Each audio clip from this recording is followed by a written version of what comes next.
let's bow our heads. Hallelujah. Hallelujah. Hallelujah, Lord. Hallelujah. Panginoon, salamat po sa pagkakataong ito, Lord God, na ay bahagi ang iyong salita. Gabayan mo po ako, Panginoon, ang bawat sasabihin ay hayaan mong ang banal espiritu ang siyang maunang, Lord. Salamat po, Panginoon, sa bawat puso na narito, Panginoon, na handang makinig sa iyong mga salita at tanggapin at isabuhay ang iyong mga mensahe, Lord God. Salamat po, O Diyos, sa kabutihan mo sa amin. Salamat po, Panginoon, sa napakagandang panahon, Panginoon. Baka mainit, Lord, pero mas mainit pa po ang pag-ibig mo sa amin. Salamat, salamat, Panginoon. Salamat, ang mahal namin, Panginoon Diyos. Hallelujah. Salamat sa Panginoon Jesus na aming tagapagligtas. Amen, amen, amen. Okay, Lord. Ayan.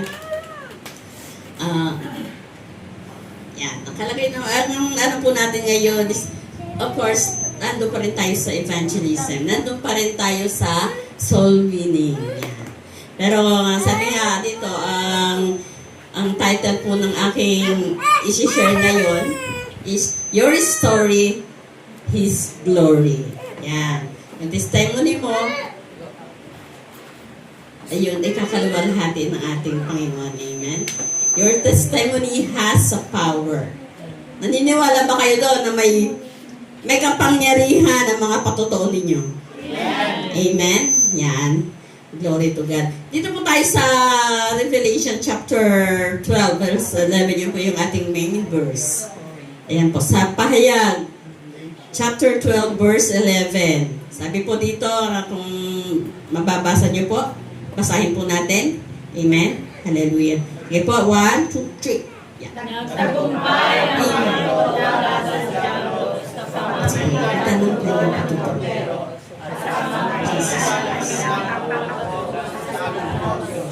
Amen. Hallelujah. Sa English po, to triumph over him by the blood of the Lamb and by the word of their testimony. Yan po yung nasa sa Revelation 12:11. So, alam nyo ba? Siyempre, alam nyo ba? Hindi pa. Yeah.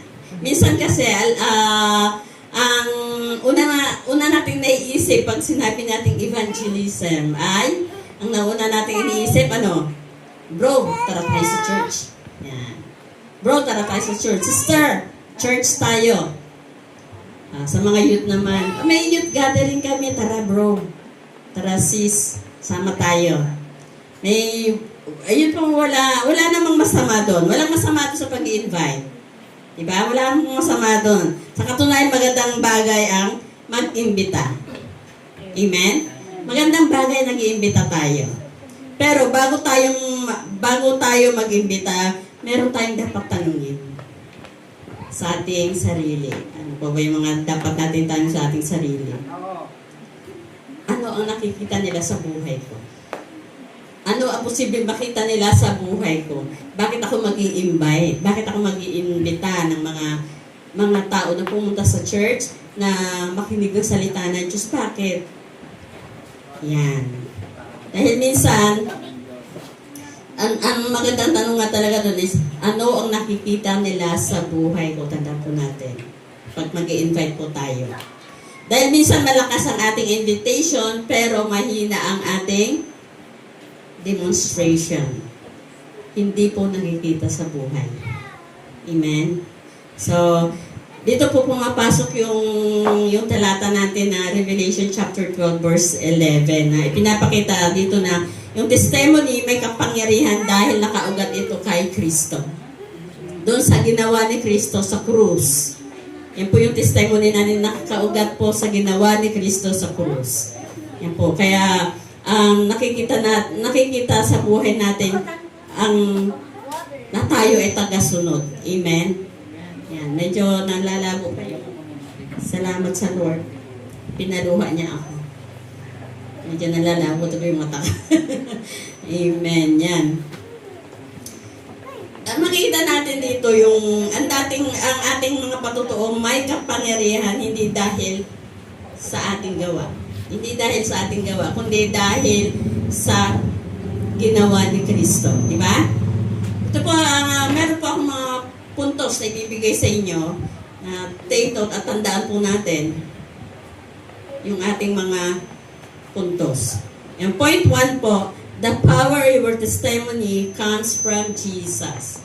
Kay Jesus ang ang kapangyarihan ng iyong patotoo ay nagmumula kay Jesus, hindi sa sarili mo.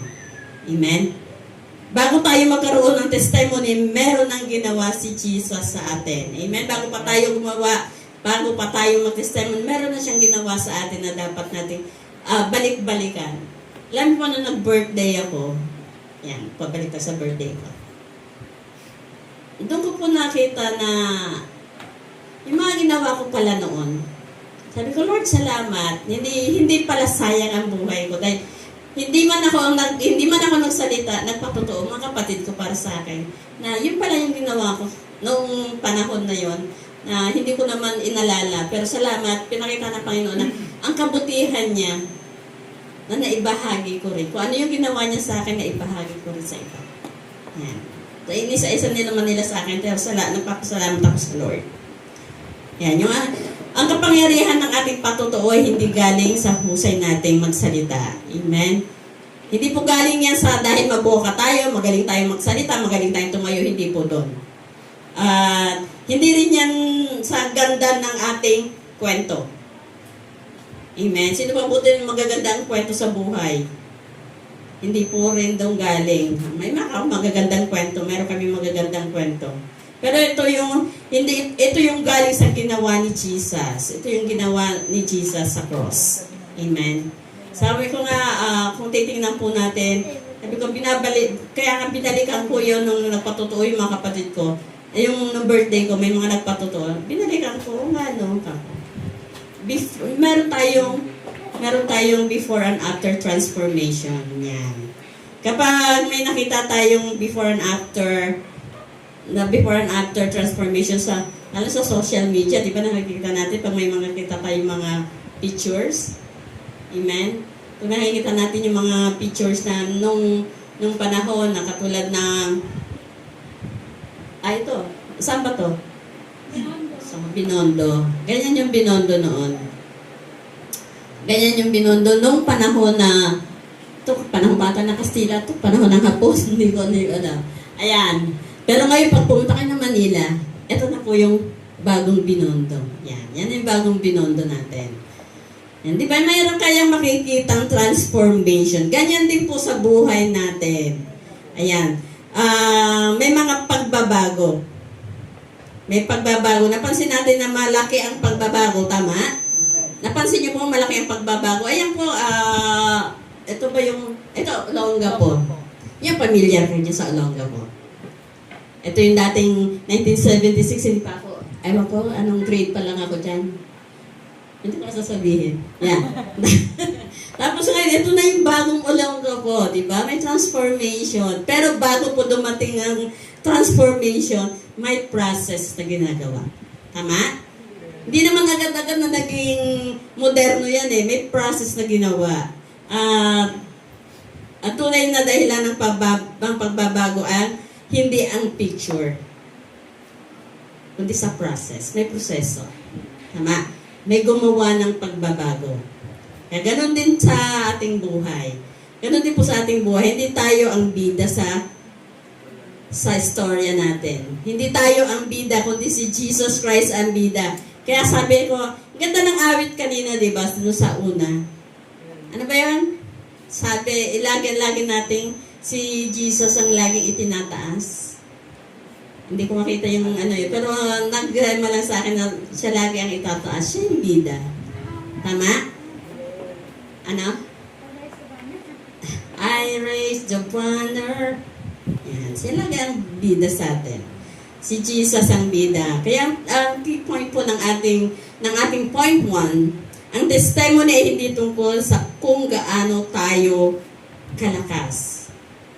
Ito ay tungkol sa kung gaano kalakas si Jesus na nagbabago ng buhay natin. Amen? Kung paano tayo binago. So kapag nagbabahagi tayo ng ating patotoo, di ba? Karamihan sa atin nagpapatotoo. Hindi po yung huwag nyo pong sambalagiti, huwag po natin itaas ang ating sarili pag tayo pinagpapatotoo. Si Jesus ay tataas. Si Jesus ang may gawa nito sa akin, si Jesus ang may may kaparaanan nitong lahat. Amen. Siya yung nagbago sa akin, hindi yung aking sarili ang nagbago. Amen. May process. So, yun po, ang point 1 natin is, ano yun? The power of your testimony comes from Jesus. Galing kay Jesus yung una, ay yung first point natin. So, kung si Jesus ang tunay na dahilan ng ating pagbabago, dapat may makita ring ebidensya. Amen. Kailangan may ebidensya ng pagbabagong iyon sa buhay natin. Amen. Dapat po may makitang pagbabago. Yun po yung point 2 natin. Ang point 2 natin, your life gives credibility to your testimony. Amen. Yun ang magiging, yung buhay mo, magiging may kredibilidad para sa mga patotoo mo. Siya yung katunayan. Diba? Sabi nga dito, by the word of them, of their testimony. By the word of their testimony. Kumbaga ang testimony hindi lamang naririnig, nakikita din. Kaya tahimik tayo lahat. Okay? Sige po, palakpakan muna natin si Lord. Baka kasi malaglag po yung anghel. Magulat kayo. Amen? Ayan, ang testimony hindi lamang naririnig, nakikita din. Amen. Kung sinasabi natin, binago tayo ni Kristo, dapat may ebidensya din. Amen. Dapat may ebidensya, may nakikita sa buhay mo, hindi yung binago ako ni Jesus, pero ganun ka pa rin sa dati. Diba? Hanggang ngayon, hindi ka pa rin nagsasalita. Hanggang ngayon, hindi ka pa rin nagbabahagi ng salita ng Diyos. Diba? Sabi nga, hindi perfection, kundi transformation ang gusto ni Lord. Hindi yung perfection po. Ano ko lang po, may singit ko lang din po yung sa Gale natin, ewan ko lang po yung mga nakaabot nung ang synagogue worship at saka yung temple worship. Singit ko lang din. Ayan, kaya maganda kung nakaka-attend tayo, pero don't worry. Pinag-iisipan namin ni Pastor Dante at saka yung mga teacher dito na gagawin natin yung training na yun. Yan, dito po sa synagogue, nakikinig ang mga tao sa salita ng Diyos. Pag sinabi synagogue worship, nakikinig ang mga tao sa salita ng Diyos. Sa temple naman po, temple worship, pinapakita nila ang kanilang pagsamba at ang tawag dito, pag-alay ng buhay sa Diyos. Amen? Yun po yun. Maraming Kristiyano ngayon ang mahusay sa synagogue worship. Sino po dito ang synagogue worshiper? Lahat tayo. Amen? Lahat po tayo synagogue worshiper. Lahat tayo nandito nakikinig ng salita ng Diyos. Ngayon, tinatanong ko lang naman sa inyo kung nasaan? Hanggang synagogue lang ba tayo? Hindi tayo abot sa templo? Abutin po natin yung temple worship. Abutin po natin yung pakikinig ng salita. Yung pakikinig natin, isa sa buhay natin. Amen? Yan. Kaya sabi nga, maraming mahusay sa synagogue worship. Tayo lahat yun, nandun tayo. Amen? Mahilig tayo makinig ng sermon, mahilig tayo makinig ng preaching, mahilig tayong pag may nagpapatotoo, husay-husay natin makinig. Mahilig tayo sa makipag-Bible study. Yan. Mahilig din tayo dumalo sa church. Katulad dito, mahilig tayo. Pero ang tanong, naisasabuhay ba natin yung mga napapakinggan natin? Naabot ko lang din po kasi talaga ako doon sa week 9 natin ng Gale. Doon po talaga hindi lang din, akala ko okay na. Hindi rin pala. Kailangan din natin na lalo na yung mga worship team natin. Iniimbitahan kayo para sa training ni Pastor Tim. Kung meron, bigyan niyo yung time ninyo para bigyan niyo naman lang kami ng time para namin sa kanila, masabi namin sa kanila. Iti-train kayo ni Pastor Tim kung ano yung tunay na worship, synagogue worship at saka yung temple worship. Mapag-aralan po yun natin. Yan. Ang tanong nga dito, nakikita ba sa atin ang ating mga naririnig? Nagagawa ba natin yung ating mga naririnig? Amen? Dahil ang tunay na layunin ng salita ng Word of God ay hindi lamang marinig, kundi upang maisabuhay. Maisabuhay po natin ang ating mga narinig. Hindi sapat ang pagsambang naririnig sa sinagoga. Hindi po sapat yun na nakikinig lang tayo. Kailangan din natin ang pagsambang nakikita sa temple ng ating buhay, sa templo ng ating buhay. Amen. Ipakita po natin. Kaya nga sabi nga, dapat may ebidensya, di ba? Na ebidensya. Evidence, yan. Kaya ano po natin, di ba, pagka kung tayo po yung mag-purchase, o kaya meron tayong, kung tayo po yung di ba, pagka nag-online sale, di may mga bibilhin tayo sa online, bine-verify natin, may kailangan natin na ebidensya na tunay nga ito, hindi ito fake. Di ba? Hindi siya fake. Kundi papakita natin na meron siyang, sa social media may pinaniniwalaan natin ang verified account. Tama? Sino dito yung mahilig sa mag-Shopee? Lazada? Uy, nahiya sila. Yan, ganyan. Nahiya. Siyempre, bago ka mag-purchase, bago ka bibili, titignan mo muna kung totoo ba to. Legit ba to yung preview, di ba? Tingnan rin yung review nila. Tinitingnan. So, tama ba? Ano ba to? 5-star na ba to? O ano? Kasi, minsan na-fake kami dyan eh. Ano yung binili natin? Shein kami, pero yung dumating, ano lang. Hindi maganda. Eh, kailangan, titingnan mo yung titingnan mo yung review. Kaya tayo, titingnan din tayo ng mga tao na nakakakilala sa atin. Nag-i-invite ka, pero tinitingnan nila ang buhay mo. Yan ang evidence mo na totoong ikaw ay taga-sunod ni Kristo. Na totoong binago ka niya kasi pag nag-i-invite ka, nakikita. Mag-i-evangelize ka, titingnan nila buhay mo. As evidence na, totoo nga, Kristiyano nga to, na bago nga ang buhay nito. Amen? So, ganun din po tayo sa buhay Kristiyano. Ang transformed life ay may ang verification badge natin. Ang pagbabago ng buhay natin, yun ang ating verification badge ng ating testimony, your testimony. Amen? So, yun na, dati mainitin ang ulo mo. Ngayon, hindi na. Marunong ka nang magpigil. Sino pa dito hindi pa nagbabago? Mainitin pa rin ang ulo. Hindi ka pa nabago. Hindi ka pa na-transform. Amen? Diba? Dating mapagmataas, ngayon natututo ng magpakumbaba. Amen? Ay, ako talaga dati na ako mababa. Hindi na kailangan magmataas. Talagang na mababa na ako. Ayan. Yung dati mo, pusong makasarili.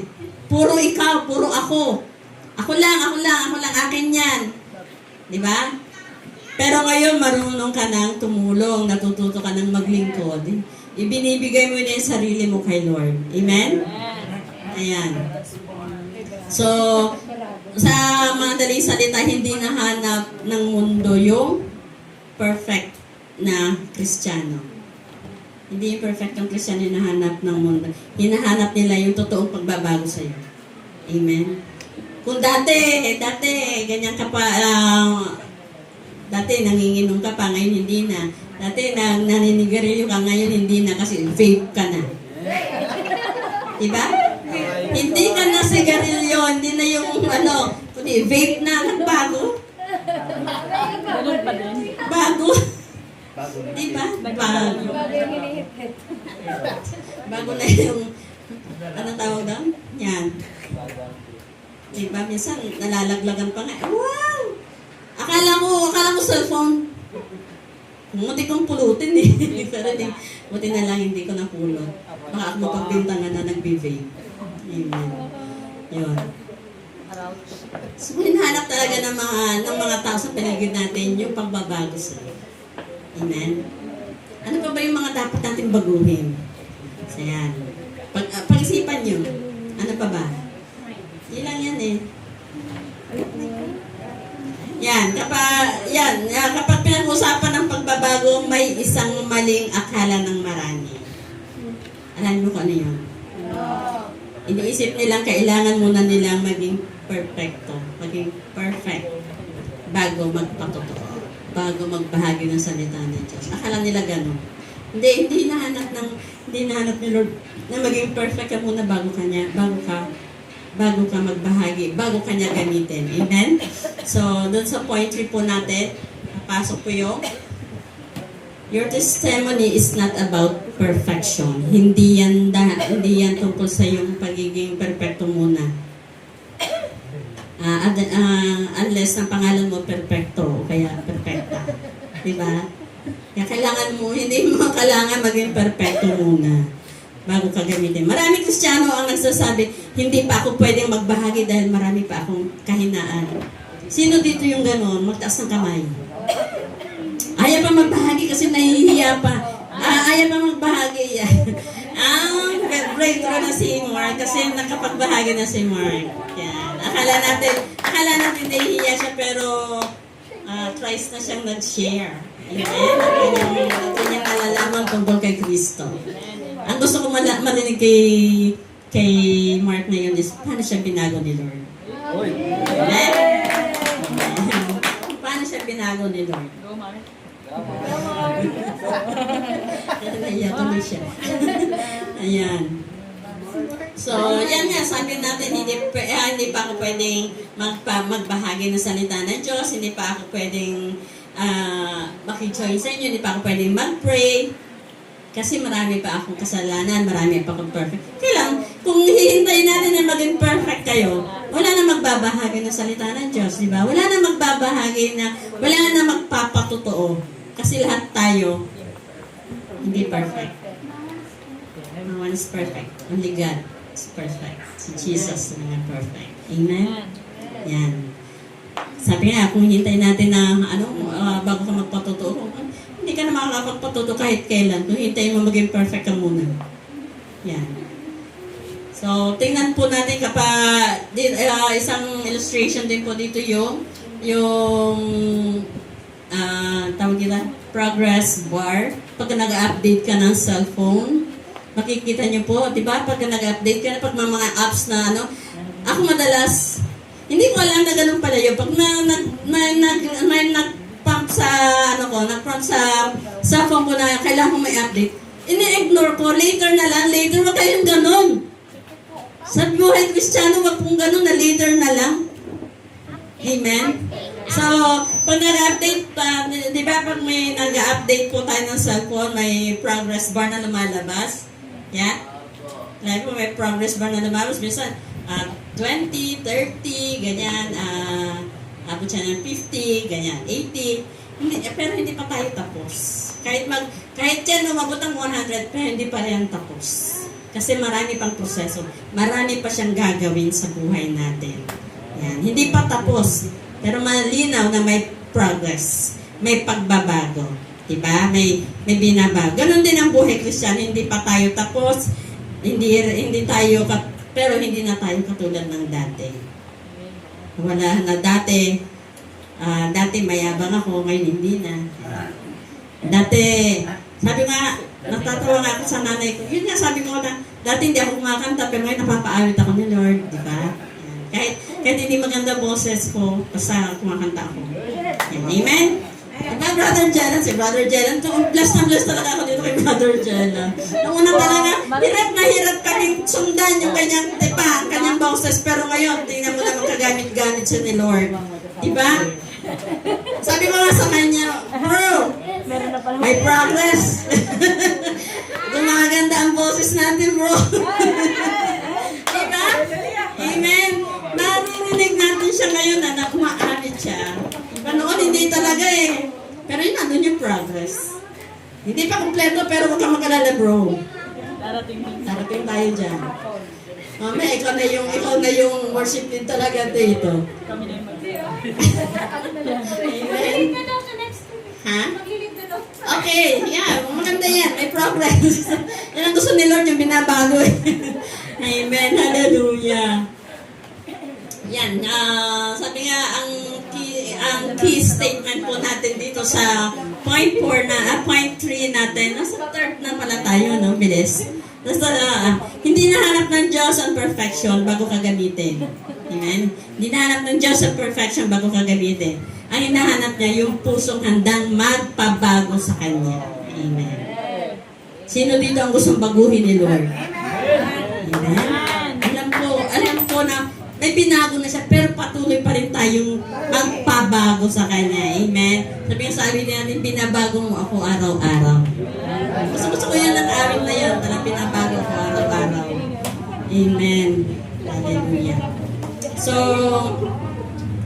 ang testimony ay hindi yung tingnan ninyo kung gaano ako kagaling. Huwag po yung ganun. Ang testimony po hindi yung sasabihin mo, tingnan ninyo, ang galing-galing ko, tingnan ninyo, nagawa ko to, tingnan ninyo, nabago ko yung sarili ko, hindi po.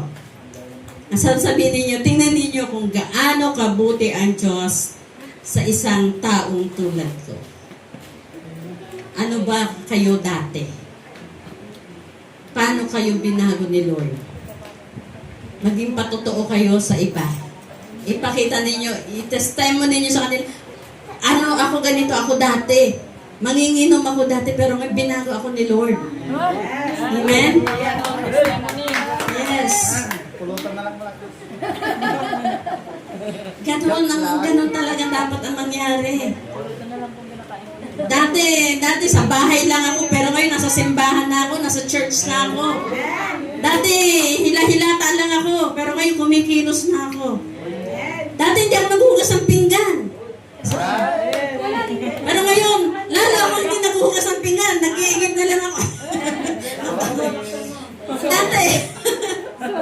Dati umiinit pa ang ulo ni Mama sa akin. Painutusan ako maghugas ng pinggan. Ngayon, kung saan ako naghuhugas. Ha? Alam niyo na kung sino yun. Masyadong binibis to eh, no? Hindi. Mabait na yan, mabait na yan. Mabait na siya. Uy, kaya, yung ibang kabataan dito, di ba ganun din kayo? Amen, di ba? Pagka inutusan ni Mama na maghugas, mamaya, wait lang. Hanggang yung dugo ng mama niya nandito na sa kulo, di pa rin kumikilos. Amen? Dapat pag sinabi na, pag sinabi mong Kristiyano ka na, binago ka na Lord, pag sinabi ni Mama na, hugas ka na ng pinggan na.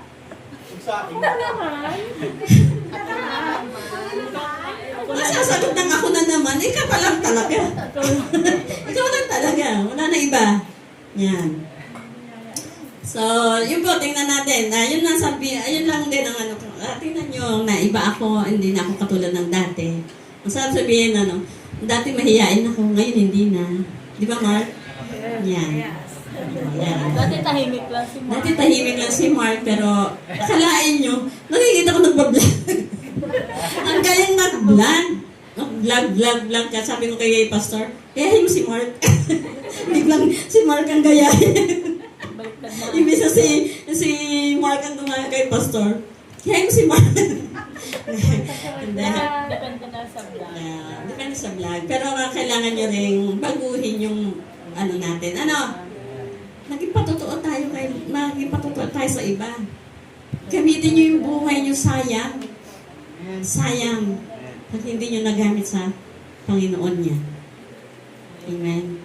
So, dati, antukin ako. Saan ba din ang antukin dito? Dati antukin ako. Pero dahil sa binago ko ni Lord, mas nakinig ako ng salita ng Diyos. Ito na ako ngayon. Kahit antok na antok ako, pupunta ako sa church. Amen! Kahit puyat na puyat ako, wala pa akong tulog, sa church ako. Kasi namimiss ko yung church, namimiss ko si Lord. Alam niyo ba si Ken, kaninang umaga, sabi niya, Lola, I'll go to church. I'll go to Jesus' house. I miss Jesus' house. O diba? Dapat ganun tayo. Kasi last Sunday, hindi po siya nakapag-church. Wala sila. Mas nauna pang na-miss nung bata yung church kasi yung nanay. Ayan. Pero nakakatuwa. Kasi bata siya pero sabi niya na-miss daw niya yung church. Ganun tayo. Sana maging bata din tayo no minsan. Huwag tayong batang isip. Bata yung puso natin na laging nasasabik.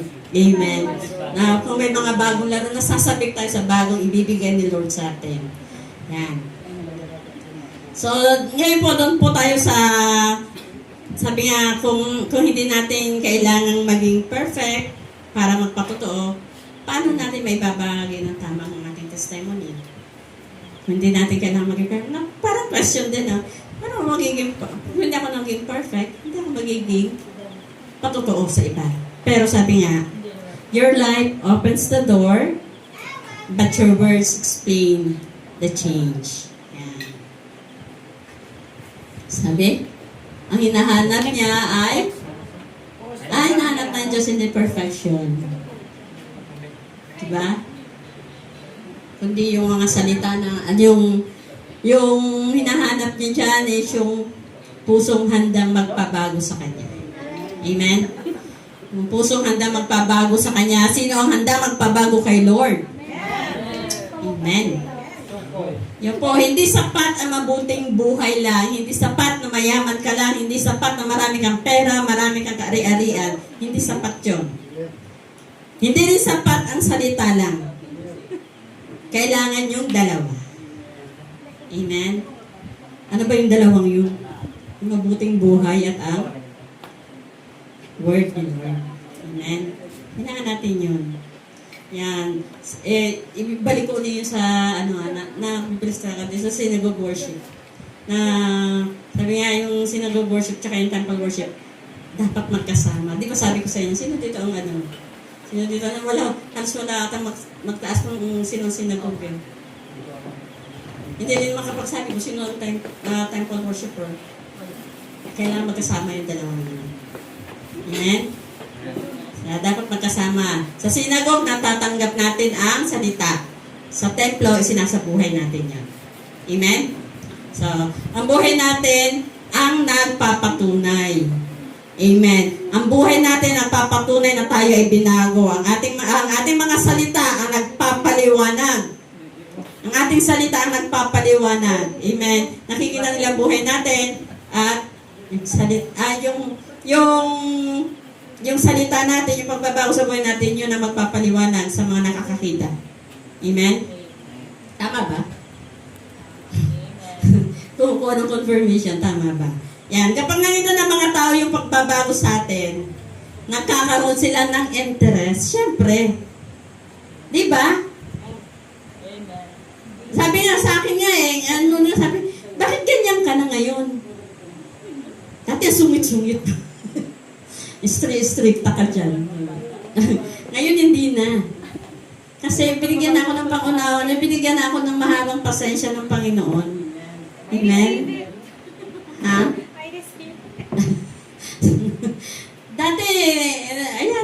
Dati, ang tahimik mo, bakit kayo napakadaldal mo na? Ganun lang talaga, pag binago ka ni Lord, yan ang makikita sa'yo. Yan. Pag nakita ng mga taong pagbabago, nakakaroon nga sila ng interest, di ba? Ngunit kailangan din nilang malaman kung sino ang dahilan ng pagbabago mo. Amen. Yun ang importante doon. Kailangan may paalam mo. Oh, bakit ka nagbago? Kasi masipag ako eh. Hindi ganun. Bakit ka nagbago? Bakit ka ngayon umaabit ka na kay Lord? Bakit sabi nga ng nanay ko, ba't umaabit ka na pala? Sabi ko, dati, kasi binago ko ni Lord eh. Tingnan ako ng boses. Kahit hindi maganda boses ko, binigyan ako ng boses. Basta binigyan ako ng boses ni Lord, tsaka binigyan niya ako ng puso na pwedeng umawit sa Kanya. Amen? Yan. Sabihin niyo kung sino yung nagbago sa inyo. Sino nagpabago sa inyo. Amen? So, parang nga sa, paborito ko ng Google Map na to. Yung Google Map, Pastor. Si Pastor, pagka nag-Google Map, ayaw niya nung may sound. Naliligaw daw siya. Pero dapat pala meron, Pastor. Ang buhay natin para ring mapa. Pinapakita nito yung direksyon. Pagka walang sound, nakikita mo na yung direksyon. Pero kung yung salita, ang magsasabi kung paano tayo makakarating sa destination, turn right, turn left, 100 meters ahead. Yeah. Di ba? Pakinggan mo, pastor, para hindi ka pabalik-balik doon sa daan. Si pastor ang pinangaralan. Hindi. Sa atin lahat po yun. Pakinggan po natin yung salita ng Diyos. Amen? Para hindi po tayo maligaw. Yan, magkaroon po tayo ng buhay na parang mapa. Amen. Yan po. Kapag may nagtanong, bakit iba ka na? Amen? Bakit iba ka na? Iba ka na. Iba ka na. Nanggigigil pa yun. Iba ka na. Yan. Kitang-kita ko. Yan. Paano ko nagkaroon ng kapayapaan? Diba? Sa atin, madalas niya sa mga nanay, bakit? Ang dami na ng problema. Pero bakit payapa ka pa rin? Naka-smile ka pa rin. Parang hindi mo nararanasan yung actually sabi ko, marami naman talaga akong problema eh. Kaya lang nandyan lagi si Lord. Ayan. Iba ka na. Ayan. May kapayapaan kahit marami pa. Meron pa mga tatanong, paano mo nalampasan yung mga bagay na yan? Paano mo na pagtagumpayan ang mga problema mo na halos hindi ka na makagulapay? Sabi nga ng kuya ko doon sa message niya sa akin nung birthday ko, iba ka na talaga. Kitang-kita ko yung mukha mo, yung ngiti mo, sabi niya, iba sa dating ikaw. Ayan. So sabi ko, salamat Lord talaga, yung mga patotoo, nakaka-encourage, nakaka-upkeep my spirit, di ba? Yan, di ba ka na? Sabi mo sa tabi mo, dati ba? Dati pa rin ba? Nagtatanong si Brother Joel, mukhang hiyang-hiya pa siya sa'yo, Sister Marie. Dati ka pa. Ayan. So pagka ganun ang mga tanong sa'yo. Pagka ganun ang mga tanong sa'yo, bago ka na, bakit may kapayapaan ka, bakit masaya ka pa rin, kahit puro ka problema, paano mo nalagpasan yung mga yan? Ang dapat na sagot natin, huwag po tayong manahimik ha. Huwag tayong manahimik pag may mga ganong dumarating sa atin. All glory to God. Amen? Si Jesus ang gumawa nito sa akin. Dahil hindi mo naman magagawa yan sa'yo lang ng ikaw lang. Sabi nga natin, si Jesus ang bida. Alam mo, hindi ko maalala tuloy yung awit kanina. Pero talaga yun. Yung Tagalog. Yung una. Makipansin nyo, isa talaga siya ang testimony natin. Si Jesus ang bumago sa akin. Yan ang masasagot natin. Si Jesus ang bumago sa akin. Si Jesus ang patuloy na kumikilos sa buhay ko. Yan ang sasabihin mo. Huwag mo sabihin na, kasi masipag ako eh. Kasi maraming dumarating kasi sa akin na opportunity. Hindi. Si Lord ang nagbigay niya. Kaya dumating. Amen? Yan. Lapit na tayo matapos. Yan, kapag ang ating buhay na nagpapatunay at ang ating bibig ang nagsasalita, nagiging powerful ang ating invitation. Tama? Nagiging powerful ang ating invitation. Kasi pagka nakita nila, katulad kunwari, sige kagawad, lagi ko naririnig sa kanya. Nakikita nila sa buhay daw niya. Bakit daw, dati daw ganito siya. Ngayon, nagtitiwala. So, pagka nagsasabi siya, pinaniniwalaan nila kasi nakita nila yung pagbabago sa buhay. Amen? May progress. Tapos yung pag nag-invite ka, ang hirap kasi mag-invite pag hindi nakikita sa buhay mo eh. Diba? Si Sister Lian, siguro hindi niya may invite yung mama at pamilya niya kung hindi siya nagbago eh. Kung hindi siya binago ni Lord. Hindi siya nagbago sa sarili niya si Lord. Nagpakilala si Lord sa kanya. Tama? Hindi ko kaya magaling sa Kayo, kailan kayo mag-invite? Kailan natin kailan tayo magdadala ng kaluluwa kay Lord? Challenge yan eh, no? Sabi ko nga, bawat isa may dalang isa. Pero, yung isa pa rin. Siya pa rin. Yan, sabi nga dito, let your testimony become your strongest invitation. Amen? Yes, mahalaga ang pag-share ng word. Mag-share ng post, mag-share, yeah, click, yeah. Yes, share. Si Pastor nga lagi niya ako sinasabi, share mo naman. Lagi ako nag-share. Yung mga post po natin sa, like and share. Share nyo naman pag sinabi ng mga, lalo na yung mga sa site natin. Amen? Mahalaga din yung pag-send ng invitation. Pag may invitation naman na dumarating sa inyo para sa church, pansinin nyo naman, hindi. May invitation, may gawain tayo. Wala, puro sin lang. Walang reaction. Puro sin. Sin. Puro sin lang, yan. Yung hindi naman po, mahalaga din po yung pag-anyaya sa church. Hindi po yung masama. Pag nag-invite tayo papunta sa church, yung pag-aanyaya natin sa Bible study, hindi po yung masama. Pero mas malakas yung invitation kapag supported po ng transformed life. Pag supported ng transformed life. Amen? Ayan.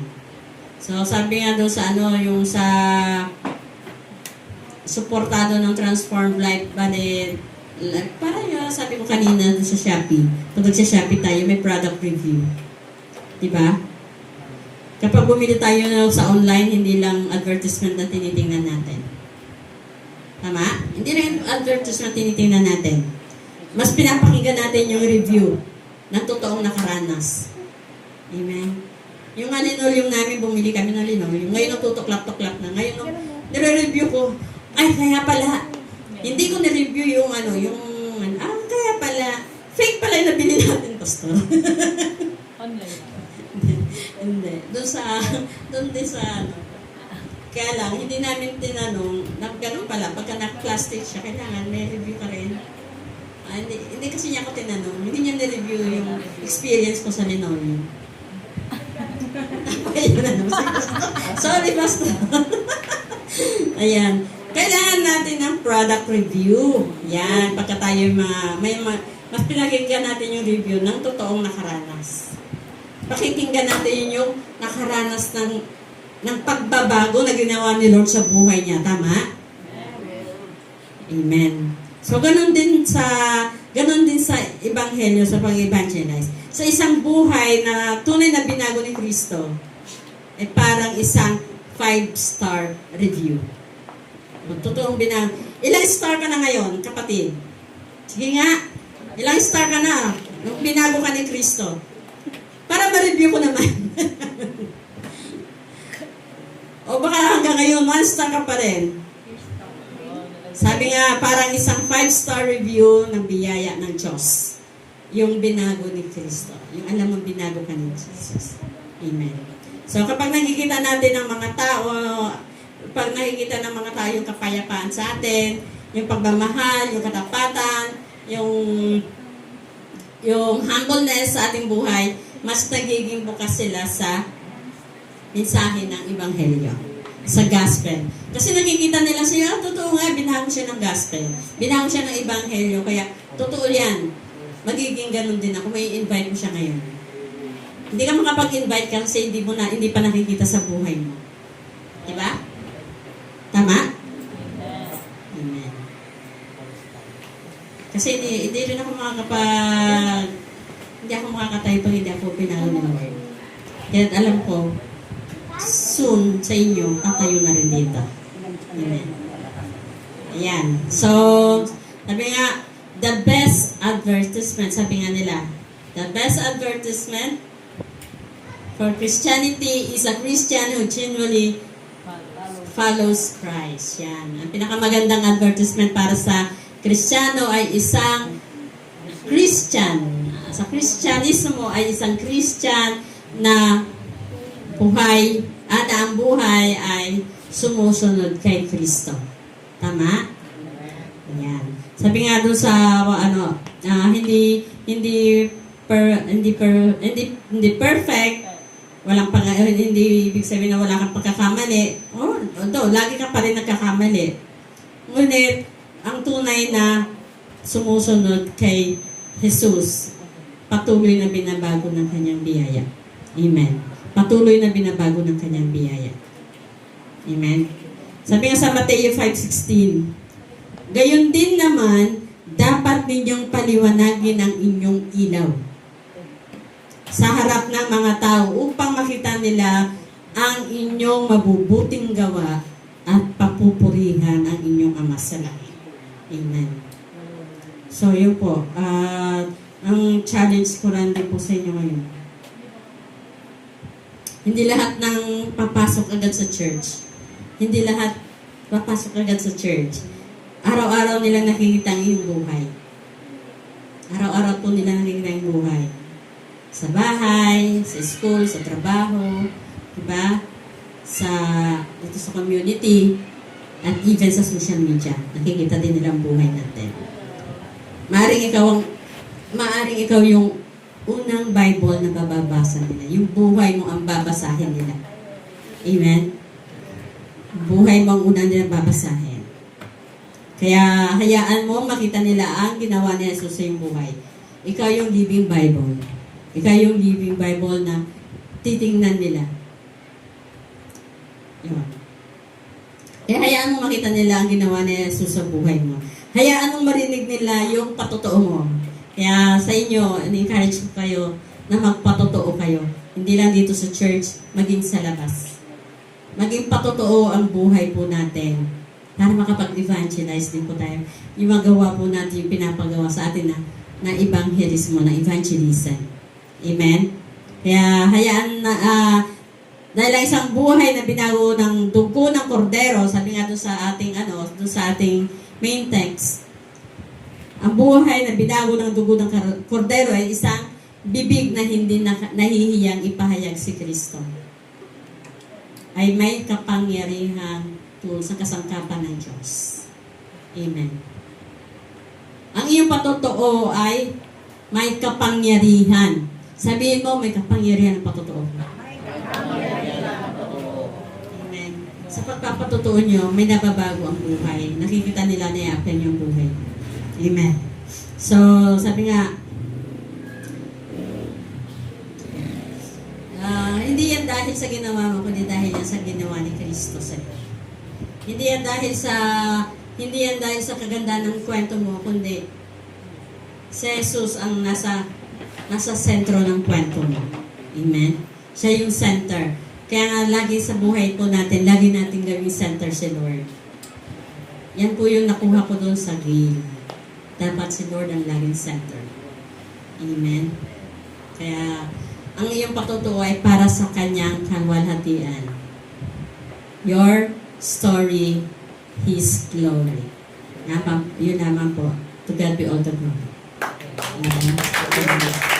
Apo, tayo po tayo lahat para sa closing prayer. Manalangin po tayo. Hallelujah. Jesus. Hallelujah. Alam niyo, pinagkakatiwalaan tayo. Naniniwala siya na may pagbabago pa rin sa atin. Naniniwala siya na nasusunod tayo sa Kanya na paano tayo mababago. Amen?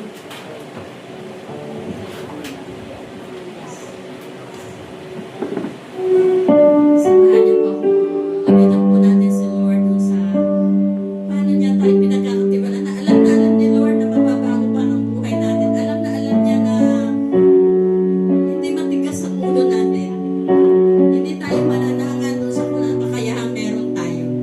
Kundi tayo ay magtitiwala sa Kanya. Dahil nagtiwala siya sa iyo. Magtiwala ka sa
po ng mensahe.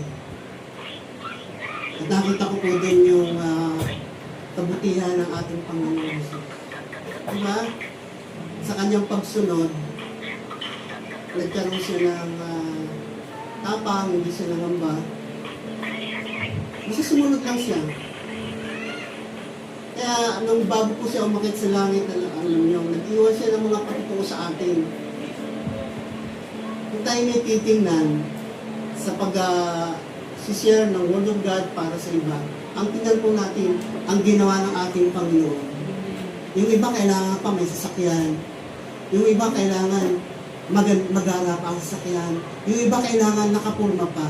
Pero ang ating Panginoon, kahit na siya Diyos, kahit na kaya nang bumili ng mga bagay-bagay para mapadali ang kanyang paglilingkod, ang kanyang pangaran, hindi na ginawa yun. Lakad lang silang lakad.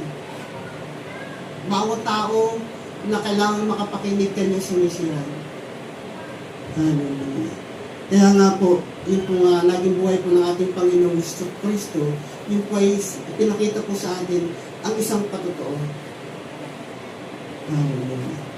So, dito po tayo sa pagbabanal na hapunan.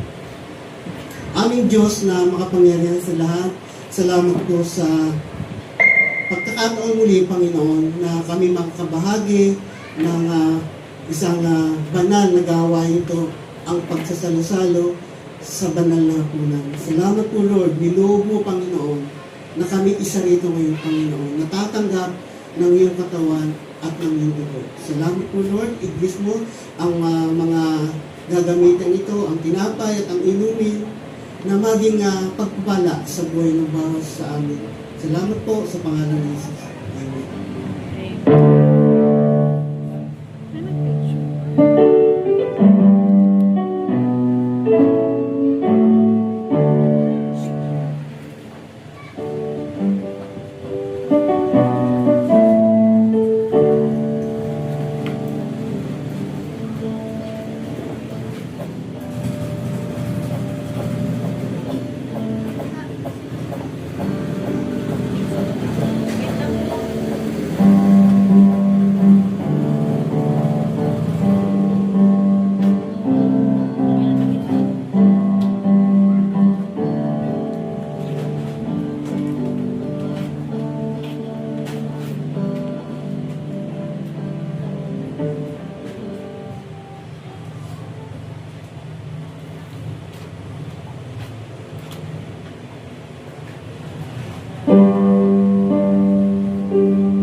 Habang sila'y kumakain, dumangkot si Jesus ng tinapay at matapos magpasalamat sa Diyos ay pinaghati-hati niya yun, ibinigay sa mga alagad at sinabi, kunin niyo ito at kainin, ito ang aking katawan. Tanggapin po natin, kainin po natin ang sabay-sabay ang katawan ng ating Panginoong Jesus.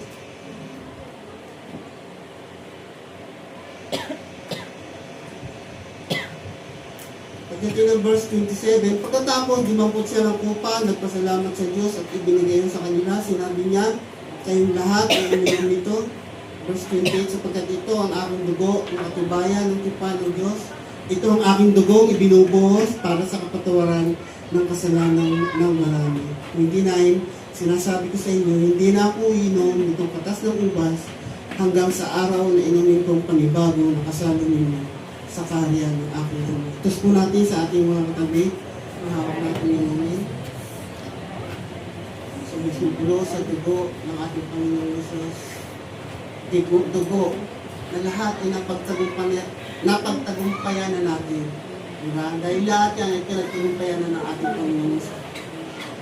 Sige po, sabay-sabay natin yun.